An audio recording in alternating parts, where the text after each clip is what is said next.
আসসালামু আলাইকুম রহমতুল্লাহ। নবম ও দশম শ্রেণীর শিক্ষার্থীবৃন্দকে স্বাগত জানাচ্ছি।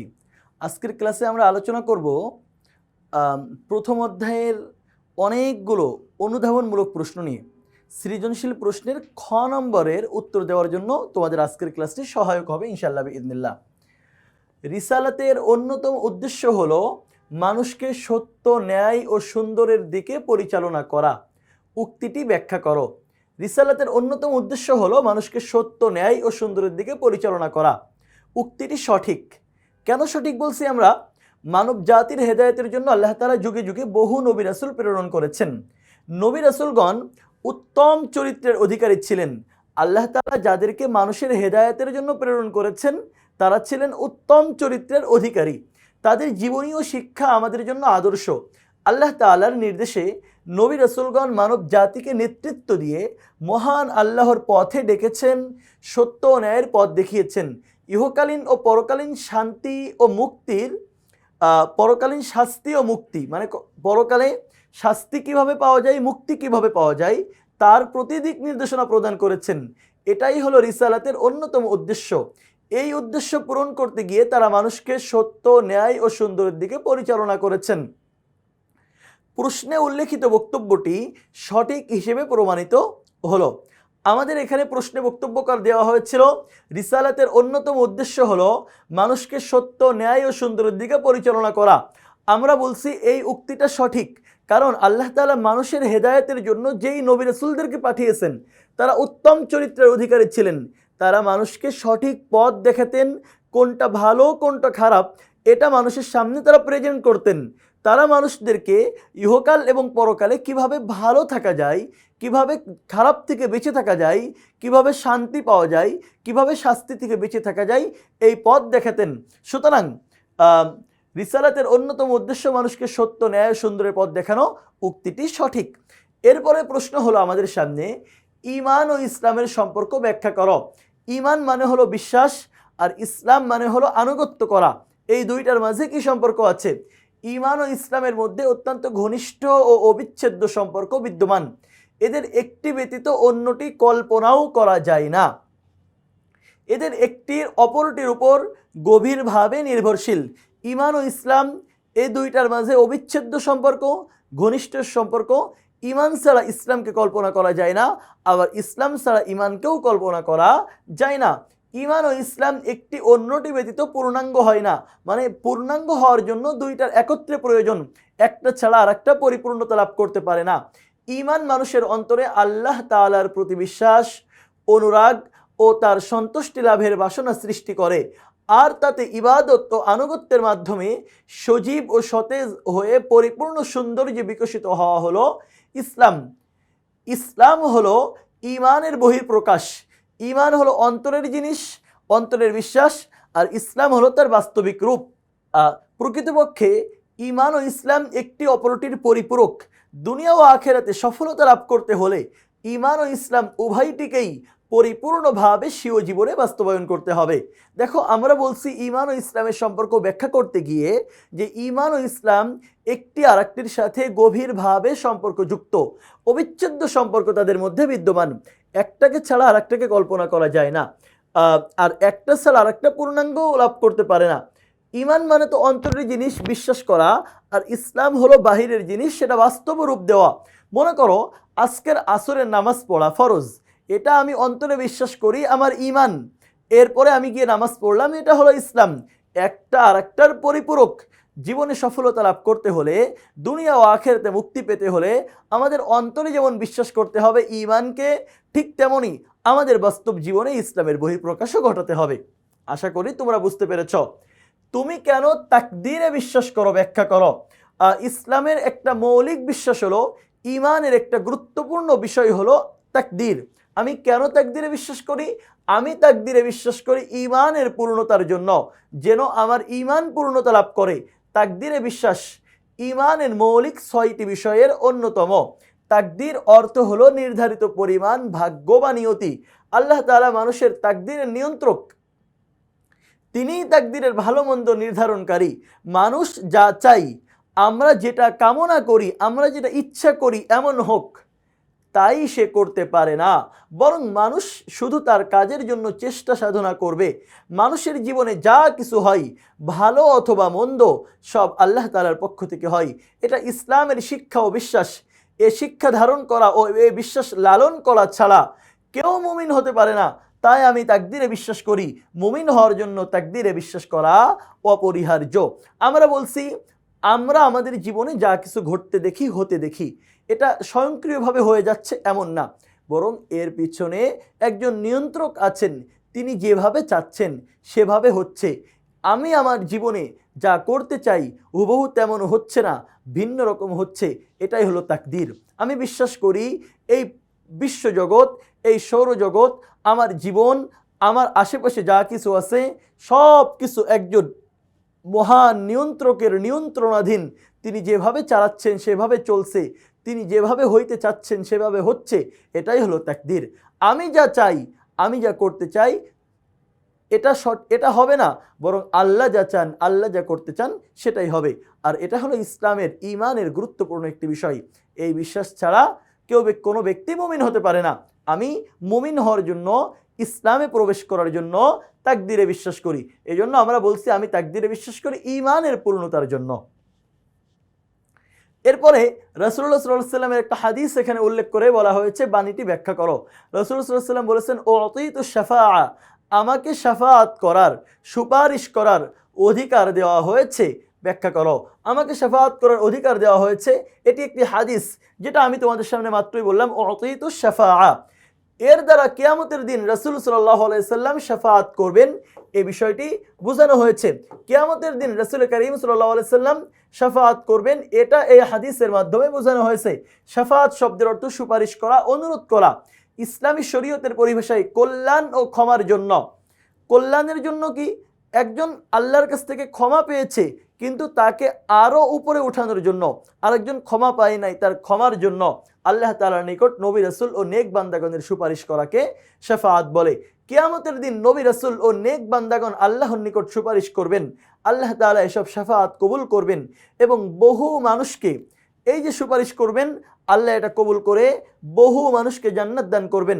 তবে শাফাআতের সবচেয়ে বেশি ক্ষমতা থাকবে নবী রাসূল, আল্লাহর নেক বান্দা অনেকেই তো শাফাআত করবে, কিন্তু শাফাআতের সবচেয়ে বেশি ক্ষমতা থাকবে আমাদের প্রিয় নবী হযরত মুহাম্মদ সাল্লাল্লাহু আলাইহি ওয়াসাল্লামের অধিকারে।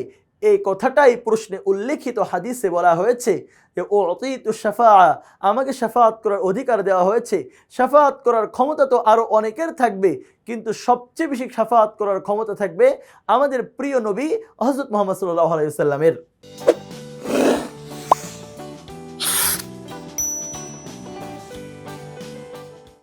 আখেরাতে বিশ্বাসের উপকারিতা ব্যাখ্যা করো, যে আখেরাতে কেন বিশ্বাস করতে হবে, আখেরাতে বিশ্বাসের উপকারিতা কি? আমরা বলছি আখেরাত অর্থ পরকাল। মানুষের মৃত্যু পরবর্তী জীবনকে আখেরাত বলা হয়। এই যে আমরা এখন দুনিয়াতে আছি, এটা হলো ইহকাল। আমরা একদিন মারা যাব। আমাদের মারা যাওয়ার পরে মৃত্যু পরবর্তী আমাদের যে জীবন, এই জীবনকে বলা হয় পরকাল বা আখেরাত। আখেরাতে বিশ্বাসের উপকারিতা কি? আখেরাতে বিশ্বাস মানুষকে পাপ থেকে বিরত রাখে, পুণ্য কাজ করতে, নেক কাজ করতে, ভালো কাজ করতে উৎসাহ যোগায়। কেননা আখেরাতে বিশ্বাসী ব্যক্তি জানে যে পরকালে তাকে আল্লাহর সামনে দাঁড়াতে হবে। দুনিয়ার সব কাজকর্মের, আমরা দুনিয়াতে যা কিছু করছি, আমাদের দুই কাঁধে দুইজন সম্মানিত লেখক আছেন, সম্মানিত ফেরেশতা আছেন, তারা সব লিখে রাখছেন। কিয়ামতের দিন আল্লাহ তাআলা এই রেজিস্টার খুলে খুলে আমাদের কাছে জিজ্ঞেস করবেন। আমাদের সব কিছুর জন্য আল্লাহর কাছে জবাবদিহিতা করতে হবে। ফলে যে এইসব বিশ্বাস করে এমন বিশ্বাসী ব্যক্তি দুনিয়াতে সৎ কাজে উৎসাহিত হয় এবং অসৎ কাজ থেকে বিরত থাকে। অপরদিকে আখেরাতে অবিশ্বাসী ব্যক্তি, মানে যে আখেরাতে বিশ্বাস করে না, যার মধ্যে এই চিন্তা নাই যে আমাকে একদিন আল্লাহর সামনে দাঁড়াতে হবে, আল্লাহর সামনে আমাকে জবাবদিহিতা করতে হবে, এই চিন্তা যার মধ্যে নাই, সে সুযোগ পেলেই খারাপ কাজ করে, অনৈতিক কাজে জড়িয়ে পড়ে। মানব সমাজকে অনৈতিক কাজ থেকে নৈতিক কাজের দিকে ধাবিত করাই হলো আখেরাতে বিশ্বাসের উপকারিতা। আমাদেরকে জিজ্ঞাসা করা হয়েছিল আখেরাতে বিশ্বাসের উপকারিতা কি? আমরা বলছি একজন মানুষকে মুমিন হতে হলে আখেরাতে বিশ্বাস করতে হবে। আর আখেরাতে বিশ্বাস করলে, যে আখেরাতে বিশ্বাস করে, সে বিশ্বাস করে আমি দুনিয়াতে যা কিছু করছি একজন আমাকে দেখছেন, কেউ না দেখুক, তিনি আমাকে সব সময় নজরদারিতে রেখেছেন। আমার কথা কেউ সংরক্ষণ না করুক, আমার কাজগুলো কারো ডায়েরিতে লিপিবদ্ধ না থাকুক, আমার দুই কাঁধের দুইজন ফেরেশতা তারা সব আমার কাজগুলোকে সংরক্ষণ করে রাখছেন, লিপিবদ্ধ করে রাখছেন। কিয়ামতের দিন আল্লাহ তাআলা এই ডায়েরি খুলে, এই রেজিস্টার খুলে আমাকে জিজ্ঞেস করবেন। তো আমি আল্লাহর সামনে কি জবাব দিব? এই জবাবদিহিতার ভয়ে আখেরাতে বিশ্বাসী ব্যক্তি খারাপ কাজ থেকে বিরত থাকে। আর যে আখেরাতে বিশ্বাস করে না, সে তো চিন্তা করে আমার দুনিয়ার জীবনটাই সব, সে সুযোগ পেলেই খারাপ কাজ করে, অনৈতিক কাজে জড়ায় পড়ে, একটা সমাজকে বিশৃঙ্খল অনৈতিকতার দিকে সে ধাবিত করে ফেলে। আর আখেরাতে বিশ্বাসী মানুষ একটা সমাজকে সুশৃঙ্খল নৈতিকতায় পরিপূর্ণ করে। এটাই হলো একটা আখেরাতে বিশ্বাসের সবচেয়ে বড় উপকারিতা, যে দুনিয়াতে আমাদের সমাজটা সুন্দর হবে, আমরা অনৈতিকতার পথ থেকে নৈতিকতার পথে আসব। আর আখেরাতের উপকারিতা হলো আমরা জাহান্নাম থেকে বেঁচে জান্নাতে যেতে পারবো। ইসলাম সর্বজনীন ধর্ম ব্যাখ্যা করো। এখানে একটা বাক্য উল্লেখ করা হয়েছে যে ইসলাম সর্বজনীন ধর্ম, এটা ব্যাখ্যা করতে বলা হয়েছে। ইসলাম নির্দিষ্ট কোনো কাল, জাতি বা ভৌগোলিক সীমারেখার আবদ্ধ নয়, বরং এটি পৃথিবীর সকল মানুষের জন্য সমানভাবে প্রযোজ্য ও কল্যাণকর বলে একে সর্বজনীন ধর্ম বলা হয়েছে। ইসলাম এসেছে মুহাম্মদ সাল্লাল্লাহু আলাইহি সাল্লামের উপরে আরবের মক্কা নগরীতে, কিন্তু এটা আরবের মক্কা নগরীর মানুষের কোনো ধর্ম নয়। ইসলাম এসেছে কুরাইশ বংশের নবী মুহাম্মদ সাল্লাল্লাহু আলাইহি সাল্লামের উপরে, কিন্তু এটা কুরাইশ বংশের মধ্যেই সীমাবদ্ধ নয়, বরং সকল কালের এরিয়া ছাড়িয়ে ভৌগোলিক সীমারেখাকে উত্তীর্ণ করে পুরা পৃথিবীর সব মানুষের জন্য সর্বজনীন ধর্ম হলো ইসলাম। কারণ কি? ইসলামের সর্বজনীনতার অন্যতম কারণ হলো এর নামকরণ। বিশ্বের অন্যান্য ধর্ম, অধিকাংশ ধর্মের নামকরণ করা হয়েছে নির্দিষ্ট কোনো ব্যক্তি, যেমন বৌদ্ধ ধর্ম, গৌতম বুদ্ধের নাম অনুসরণে ধর্মের নামকরণ করা হয়েছে বৌদ্ধ ধর্ম। হিন্দু ধর্ম একটা জাতির নামে, সিন্ধু নদীর পাশের একটা সম্প্রদায়ের নাম অনুসারে সেই ধর্মের নামকরণ করা হয়েছে হিন্দু। বংশের নামে, যেমন জৈন ধর্ম, জৈন বংশের নাম অনুসারে এই ধর্মের নামকরণ করা হয়েছে জৈন ধর্ম। কিন্তু ইসলাম ধর্ম কোনো ব্যক্তি, কোনো জাতি, কোনো এলাকা, কোনো নামে পরিচিত না, বরং ইসলাম শব্দের অর্থ হল আত্মসমর্পণ করা, শান্তির পথে চলা, মহান আল্লাহ ও তার রাসূলের নির্দেশিত পথে আনুগত্য প্রদর্শনের মাধ্যমে শান্তি লাভের জীবন ব্যবস্থাকে ইসলাম বলে। এটি একটি আদর্শের নাম। ইসলাম হলো একটা জীবন ব্যবস্থার নাম, একটা লাইফ স্টাইলের নাম, একটা আদর্শের নাম, যা স্থান কাল নির্বিশেষে কিয়ামত পর্যন্ত সব মানুষের জন্য উন্মুক্ত। তাই এর আবেদন সর্বজনীন। যেহেতু ইসলামের নামকরণ করা হয়েছে কোনো ব্যক্তি, বস্তু বা এলাকার নামে নয়, বরং সর্বজনীনতার দিকে লক্ষ্য করে, আর ইসলাম যেই সময়ে আসছে ওই সময় থেকে কিয়ামত পর্যন্ত সব মানুষের জন্য এই ধর্মটা উপযোগী, এই জন্য একে ইসলাম বলে নামকরণ করা হয়েছে এবং এটা সর্বজনীন ধর্ম। আশা করি বুঝতে পেরেছ। আজকের ক্লাসে আমরা সর্বশেষ যেই প্রশ্নটা নিয়ে আলোচনা করব সেটা হলো ইসলাম ও মুসলমানদের জন্য মুনাফিকরা ক্ষতিকর কেন? ইসলাম ও মুসলিমদের জন্য মুনাফিকরা ক্ষতিকর, কিন্তু প্রশ্ন হলো কেন ক্ষতিকর?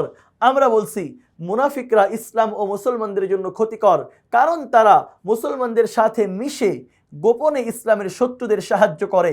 মুনাফিকরা বাহ্যিকভাবে নিজেদের মুসলমান পরিচয় দিলেও অন্তরে তারা ঈমান পোষণ করে না। তারা একদিকে মুসলমানদের সাথে মেলামেশা করে বিশ্বাস অর্জন করে, অন্যদিকে ইসলামের শত্রুদের সাথে গোপন সম্পর্ক বজায় রাখে। একদিকে মুসলমানদের সাথে মেলামেশা করে মুসলমানদের বিশ্বাস অর্জন করে যে আমি মুসলিম, অন্যান্য মুসলিমরা তাকে মুসলিম হিসেবে ট্রিট করে, আবার ইসলামের শত্রুদের সাথে সম্পর্ক করে তারা ইসলামের মুসলমানদের দুর্বলতা, মুসলমানদের গোপন বিষয় শত্রুদের জানিয়ে দেয়, যা ইসলামের জন্য মারাত্মক ক্ষতির কারণ হয়। কাফেররা প্রকাশ্যে বিরোধিতা করে বলে তাদের অবস্থান স্পষ্ট থাকে, কিন্তু মুনাফিকরা অন্তরালে গোপনে থেকে ষড়যন্ত্র চালায়। তাদের দ্বিমুখী আচরণ সমাজে বিভ্রান্তি ও অনৈক্য সৃষ্টি করে এবং মুসলিম সমাজকে দুর্বল করে তোলে। এ কারণে মুনাফিকরা ইসলাম ও মুসলমানদের জন্য অত্যন্ত ভয়াবহ ক্ষতিকর। আশা করি বুঝতে পেরেছো যে ইসলাম ও মুসলিমদের জন্য মুনাফিকরা ক্ষতিকর কেন।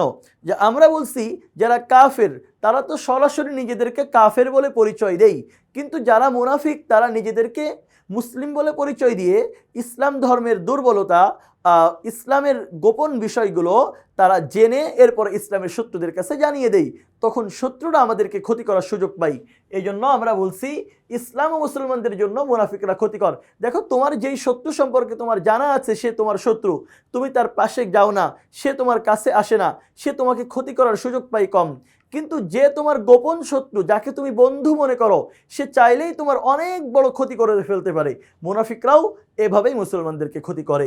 আমরা আজকের ক্লাসে সর্বমোট 7টা অনুধাবনমূলক প্রশ্ন নিয়ে তোমাদের সাথে কথা বললাম। আমাদের প্রথম প্রশ্ন ছিল, আমরা একবার একটু দেখে আসব, রিসালাতের অন্যতম উদ্দেশ্য হলো মানুষকে সত্য, ন্যায়, সুন্দরের দিকে পরিচালনা করা। উক্তিটি ব্যাখ্যা করো। আমরা বলছি আল্লাহ তাআলা দুনিয়াতে নবী রাসূল হিসেবে যাদেরকে পাঠিয়েছেন তারা উত্তম চরিত্রের অধিকারী ছিলেন, আর তারা মানুষকে সত্য ও সুন্দরের দিকে দেখেছেন। তারা মানুষকে পরকালীন মুক্তি আর ইহকালীন মুক্তির পথ দেখিয়েছেন। তারা দেখিয়েছেন কিভাবে জাহান্নাম থেকে বেঁচে, জাহান্নাম থেকে মুক্তি পেয়ে আমরা জান্নাত লাভ করতে পারি। ইসলাম ও ঈমানের সম্পর্ক ব্যাখ্যা করো। আমরা বলছি ঈমান ও ইসলামের সম্পর্ক অত্যন্ত গভীর, অবিচ্ছেদ্য। এদের একটি ব্যতীত অন্যটি কল্পনা করা যায় না। ইসলাম হলো বাহ্যিক বিষয় আর ঈমান হলো অভ্যন্তরীণ বিষয়। আমরা যদি জীবনে সফলতা লাভ করতে চাই তাহলে ঈমান ও ইসলাম দুইটার উপরেই আমাদের জীবনে বাস্তবায়ন করতে হবে। তুমি তাকদীরে বিশ্বাস করো কেন, ব্যাখ্যা করো। আমরা বলছি ঈমানের মৌলিক বিষয় হলো একটা তাকদীর। তাকদীরে বিশ্বাস ছাড়া কোনো ব্যক্তি মুমিন হতে পারে না। আমরা মুমিন হওয়ার জন্য তাকদীরে বিশ্বাস করি। পাশাপাশি এই বিশ্বজগতের নিয়ন্ত্রণ যিনি করছেন, আমরা আমাদের অনুযায়ী সব কিছু হয় না, বরং তার অনুযায়ী সব কিছু হয়। এটাই হলো তাকদীর। আমাকে শাফাআত করার অধিকার দেওয়া হয়েছে। আমরা বলছি কিয়ামতের ময়দানে মানুষকে মুক্তি দেওয়ার জন্য, মানুষের কল্যাণ লাভের জন্য নবী রাসূল সহ অনেক নেক বান্দাই সুপারিশ করবেন, কিন্তু সবচেয়ে বেশি সুপারিশের ক্ষমতা থাকবে, শাফাআতের ক্ষমতা থাকবে আমাদের প্রিয় নবী হযরত মুহাম্মদ সাল্লাল্লাহু আলাইহি ওয়াসাল্লামের উপরে। এই জন্যই তিনি বলেছেন আমাকে শাফাআত করার অধিকার দেওয়া হয়েছে। ও আতীতুশ শাফাআ। আখিরাতে বিশ্বাসের উপকারিতা ব্যাখ্যা করো। আমরা বলছি আখিরাতে বিশ্বাস তো একজন মানুষকে মুমিন আগে হওয়ার জন্য বিশ্বাস করা জরুরি। এরপরে যে আখিরাতে বিশ্বাস করে সে সুযোগ পাইলেই খারাপ কাজ করে না, অনৈতিক কাজে জড়ায় পড়ে না, বরং সে খারাপ কাজ থেকে বিরত থাকে, আল্লাহর কাছে জবাবদিহিতার ভয়ে একটি সমাজকে সুশৃঙ্খলার দিকে নিয়ে যায়।